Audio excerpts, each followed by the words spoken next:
આજે એક વાત કે ઉત્તર ગુજરાતમાંથી સદારામ બાપુ, મધ્ય ગુજરાતમાંથી વીર ભાથીજી મહારાજ, સૌરાષ્ટ્રમાંથી વેલનાથ બાપુ અને માનદાતા મહારાજ, આ ચાર પાયા જો મજબૂત થઈ જાય ને, આ ચાર પાયા મજબૂત થઈ જાય ને તો ઠાકોર સમાજ એ શાસકમાં આવે ને આવે, અને માધવસિંહ સોલંકી જેવા કોઈ ફરીથી સીએમ ગુજરાતની ગાદી ઉપર બેસે, એવા અમારા સંતોના આશીર્વાદ. જય વેલનાથ, જય ઠાકોર સમાજ. તો સાંભળી લીધા મિત્રો ભારતી બાપુનો આ વિડીયો.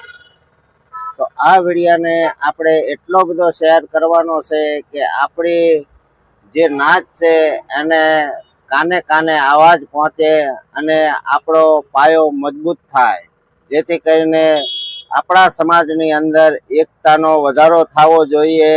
અને આ વિડીયો એટલો શેર કરો જેથી કરીને ઠાકોર સમાજ એક બની જાય.